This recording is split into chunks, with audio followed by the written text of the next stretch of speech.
বাংলাদেশের একাধিক প্রাক্তন সেনাকর্তা এবং নেতা ভারত বিদ্বেষী কথা বলে চলেছেন এবং ৭১-এর মুক্তিযুদ্ধে ভারতের অবদানকে অস্বীকার করতে চাইছেন।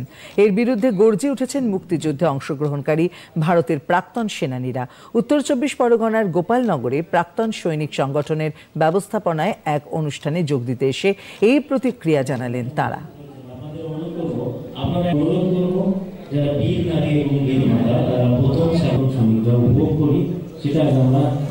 তাদের উদ্দেশ্যে কি বলবো, বেইমানি ছাড়া কিছুই না।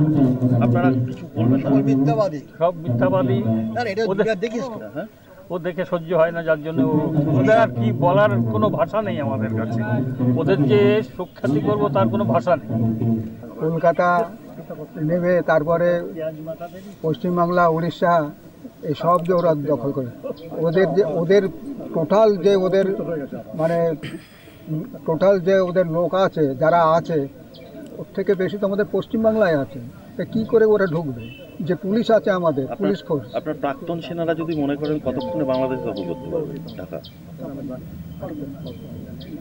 সেটা তো ২৪ ঘন্টাও লাগবে না, ২৪ ঘন্টাও লাগবে না। বর্তমান আমাদের যে দেশের যে উন্নতি, যেসব হাতিয়ার, যেসব আছে সৈনিক, তাদের কাছে ওরা কিছু না। কিন্তু কি করে বলে ওরা যে আমরা কলকাতা দখল করবো, উড়িষ্যা, বাংলা দখল করব? বাংলাদেশের যে মুক্তিযুদ্ধ অস্বীকার, এটা আমরা ভারত মেনে নিতে পারি না। কারণ আমাদের জন্যেই, আমাদের সৈনিকের অবদানের জন্য এবং সৈনিকের ভারতীয় সেনার সাহায্যেই বাংলাদেশ সৃষ্টি হয়েছিল। পাকিস্তানকে হটিয়ে বাংলাদেশ সৃষ্টি করা হয়েছিল। তো আজকে যদি তারা অস্বীকার করে যায়, তাহলে আমাদের চরম শিক্ষা কিন্তু তাদেরকে দিতে হবে। তারা যেভাবে হুমকি দিচ্ছে, এই হুমকির কাছে আমরা ভারতীয় সেনা নত নয়। আমাদের এটুকু ক্ষমতা আছে, আমাদের প্রাক্তন সৈনিক যারা আছে তাদের পক্ষেই যথেষ্ট বাংলাদেশকে শিক্ষা দেওয়ার জন্য। কিন্তু আমরা সেটা কখনোই চাই না। আমাদের উভয় দেশের সঙ্গে, আমাদের পার্শ্ববর্তী দেশ বাংলাদেশ, তাদের সঙ্গে আমাদের প্রতিনিয়ত যে যোগাযোগ এবং সহৃদয় ভাই ভ্রাতৃত্ব সম্বন্ধ সেটা থাকবে। ये जो वेटरन डे जो हम सेलिब्रेट करते हैं, ये इसलिए सेलिब्रेट किया जाता है ताकि हम देख सकें जितने भी हमारे वेटरन्स हैं, जिसने भी अपना 65, 71, कारगिल वॉर, ऐसे ऑपरेशंस में अपना सब कुछ सेक्रीफाइस कर दिया इस देश के लिए। क्या यह देश उन वॉर वेटरन्स के लिए रेडी है?